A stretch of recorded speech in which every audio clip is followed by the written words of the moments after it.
Fear is the biggest enemy of anyone dealing with gender identity issues. Parents are fearful that children will harm themselves.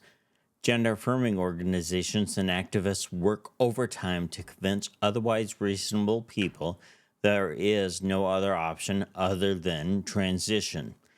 Transgender activists will stop at nothing to shut down anyone who is not 100% transition for anyone that questions their gender identity.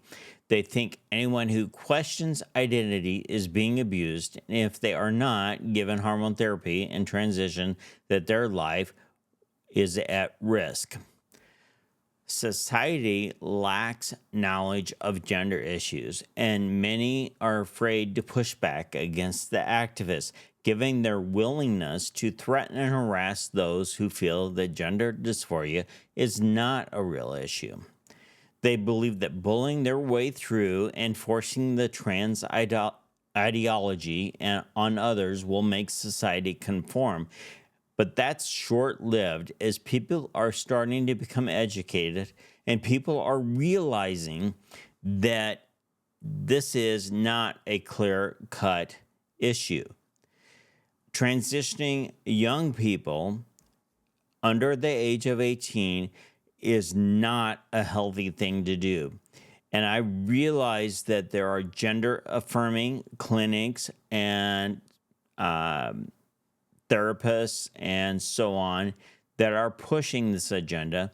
And they're even developing studies of their own based on people that they are directly working with and based on what their solutions are. And so if you lead somebody into a gender affirming clinic and they speak to doctors, psychologists, psychiatrists that believe that the proper treatment is to transition if somebody is having those sorts of feelings, then they are going to follow what these doctors, the psychologists and psychiatrists' advice are. Now, a major problem with that is that there is a small segment of the population that really has an issue with gender dysphoria. It is quoted as being as little as 0.1% of the population. And yet, we see a surge of people coming out that are claiming to be gender dysphoric in schools, in childhood, and so on. And this can be influenced by what parents do and what parents believe, because parents often get scared when they have a young child, some as young as 2 or 3 years old, coming out and saying, well, I have a boy, and he's coming out and saying, well, mommy, I'm a girl. I have seen that happen over and over again where a child has expressed that way, and they need to be careful because the parent gets scared. And so you read the material that is available from the gender affirming clinics, and they tell parents that, hey, would you want a boy that transitions to a girl to become your daughter, or would you want a dead son? And that is dangerous in itself. You know, up until maybe 5 to 10 years ago, most people that came out had dealt with gender identity issues for a long period of time. And a lot of adults, when they came out, they didn't commit suicide. And it was not something that you saw that happened. Sure, there is a lot of distress that goes through it. There's a lot of frustration. It's a difficult thing to deal with as a child. But a lot of children end up going into having healthy, productive lives, and they don't transition. The other thing is that there's this concept of being born in the wrong body. Nobody is born in the wrong body. You have a biological marker that is either XY or XX. And there are a few people that are intersex that can have an extra chromosome. That is an extreme rarity, but there is physical evidence for that. So if you're born a boy and you transition into being a transgender woman, you are still a male. You are still a boy. The bones in your body don't change. Now, if you have facial feminization surgery, you'll have bones that will be shaved and modified. But when you pass away, when your skin withers, when it's left down to your bones, if somebody found you in an unmarked grave, they would see a male body or a female body. There would be no mistake as to what you were, even if you transitioned. And so the idea that you're going to somehow change is not going to happen. Now, you can look different, you can present different, and there are many transgender women that are men that present well and look well and pass well, but there are characteristics if you sit and you look at the person that you will pick up on that help you to identify them as being transgender. Now, you have to study them to see, and then other people you can readily see that that's not the case. But regardless of if you pass well or not, if you present yourself well, if you present yourself in a reasonable dress, reasonable appearance, you will pass in society. You will be able to function in society with little or no problem. Sure, you might get a quote unquote misgendered. So, yeah, if you're a transgender woman, you may accidentally get referred to he. But you know what? Here's the deal. There are heterosexual, there are people who are presenting as their biological gender that get misgendered, even when you don't look or sound like it. And so it's just a slip that comes out of somebody and wasn't intentional. There is a lot of videos by a transgender woman that goes out to dinners quite often, and this person complains about the wait staff calling calling him her, or calling her him or sir. And the reason is this person has an extremely deep voice, an extremely masculine voice. The movements of this person's hands when they're eating and how they put food in their mouth and how they hold forks, how they carry themselves is very masculine. I mean, I'm just blown away at how masculine their movements are. And at the same time, they look very feminine. They present very feminine, and actually, they look well dressed and well groomed as a woman. Now, this person may or may not have had bottom surgery by now. I know this person was talking about having bottom surgery and is going to fully transition. But that still makes that person a biological male that is a transgendered woman. And in my case, if the person looks and acts and talks like a woman, I probably would just say she, her. I wouldn't make any issue of it. But if I heard the voice, I could easily slip and say sir. And I wouldn't do it to be rude. And wait staff is not doing it to be rude. They're just reacting to it. The last thing the wait staff wants to do is call somebody out based on what their comfort is and what they're trying to present as. The wait staff, they're worried about getting their job done and making a tip. They're not worried about how you live your life.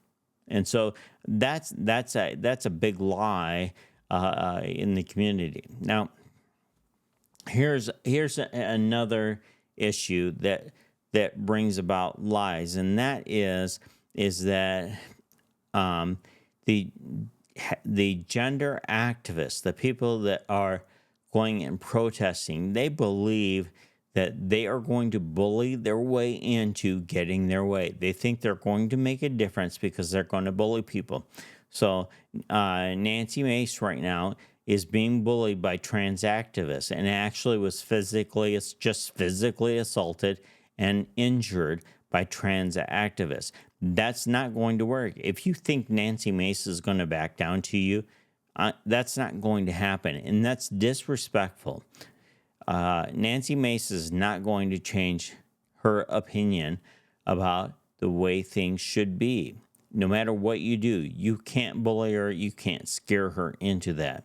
And trans activists need to back down because they lose when they come after her like that. That is detrimental to the people who are just trying to live their lives, trying to present and function normally.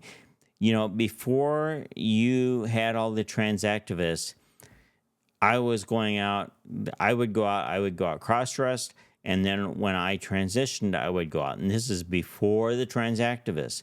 And, you know, I never had a problem. I ate at restaurants, I went shopping, everybody treated me with respect. And there was no problem. Nobody harassed me. I didn't have kids that harassed me. I didn't have people that misgendered me. I had people that were actually very nice to me, conservatives and liberals alike.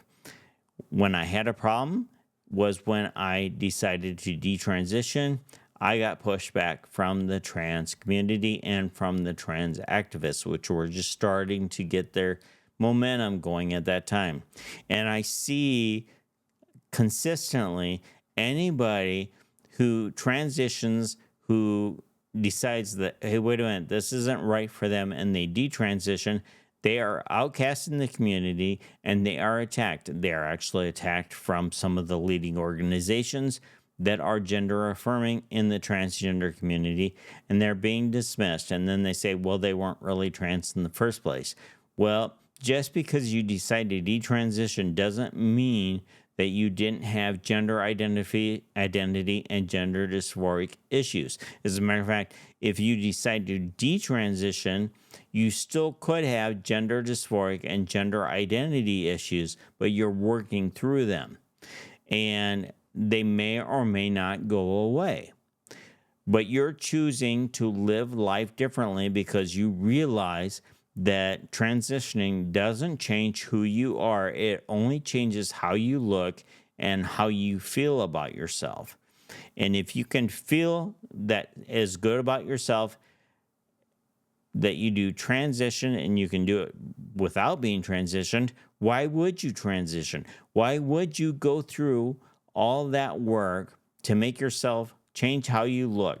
Why would you go through all these painful surgeries to change how you look if you could get comfortable in your own skin, if you could be good with yourself in your role as your biological sex? You think that that's not possible? Well, maybe it's not possible in your mind because you're unwilling to go there in your mind. And maybe you just can't get there with where you're at in your life. That's a possibility. I'm not saying that you can. There are all kinds of issues that we can't get over, that we have, that have roadblocks in us, and that we believe and we keep on going back to, that we aren't open to doing a different choice and open to going in a different direction because we believe it's not possible, and we've accepted our fate with that. And if you've done that, then it's not possible to do that. But if you open your mind and you give yourself the freedom to explore other possibilities, if you have inside of you, I believe that some people who are dealing with gender dysphoria, maybe more than some people, are in a position where they question what they've done. They question their transition, but they're afraid to walk it back, and they never tell anybody, but they think it in their head. So if you're thinking it in your head, that possibly you made a mistake and that maybe you should have stayed in your biological role, then explore that. Then reconcile that, but get good with yourself. At the same time, I believe that there are people that will go through a complete transition. They will get top and bottom surgery. And I believe there's people that have done that, that will get facial feminization surgery. And then they will come around and realize that they never needed a transition. However, in those cases, it may be more work for them to transition back than it would be just to continue living their lives. Those people, I believe, are every bit have every bit as much possibility for them to get comfortable with themselves, having gone through those transitions, and to get comfortable living out their life going forward, and to have the self-esteem and self-control without transitioning back. And it probably wouldn't be a good thing to transition back, because how do you unmodify your body to go back? Okay. Now, for me, it comes down to this: is that when I detransitioned, when I stopped transitioning, and when I got rid of everything, and I said, and the hormones, quit the hormones, and that, decided I wasn't going to do that anymore. There were 6 months before I stepped into my church. And at that time, when I stepped into my church and I started working on my relationship with Christ, was when I finally was working on the things that were causing me the hardest struggles in my life. I thought it was the gender dysphoria that was the hardest struggle. That wasn't the hardest struggle. The hardest struggle was self-esteem and self-confidence, and how I felt about myself. I didn't like myself, and transitioning, all that did was made me feel comfortable, because I wasn't hiding my secrets, and it took away that anxiety. But I still wasn't in a position where I liked myself and I felt comfortable with who I was.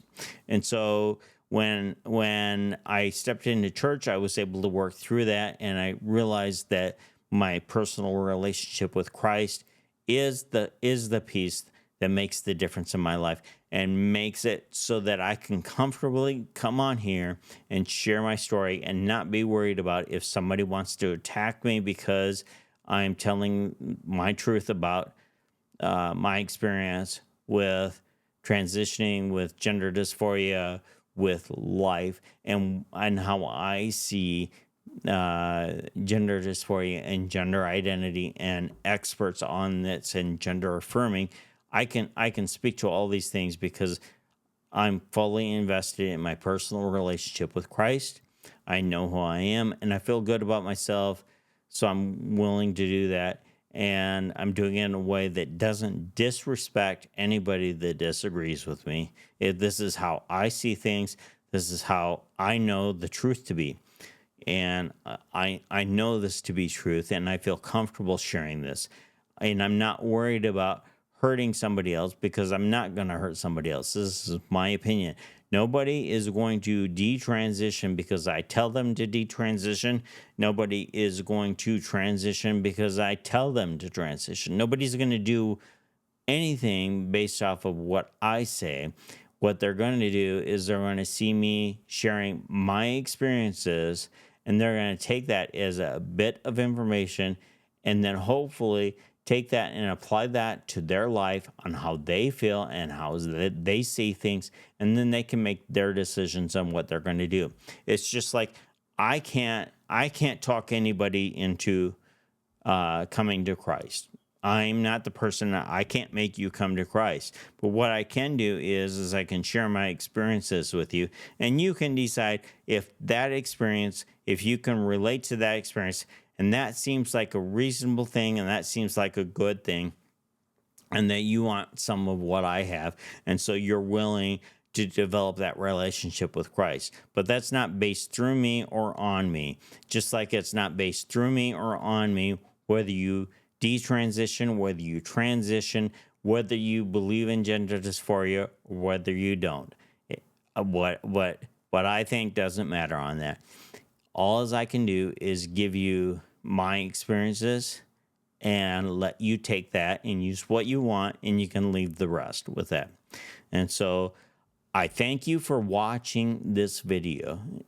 I feel it's an important video, and I think it's a fair video, and that offers a unique perspective that isn't going to be pro or against transitioning, but just to be a straight up on how I see it. Thanks for watching. I greatly appreciate you. I appreciate the comments, good or bad. And I hope you'll subscribe and you'll continue watching, coming back. And I hope I helped. And I just want you to have a blessed day. Thanks. We'll see you soon.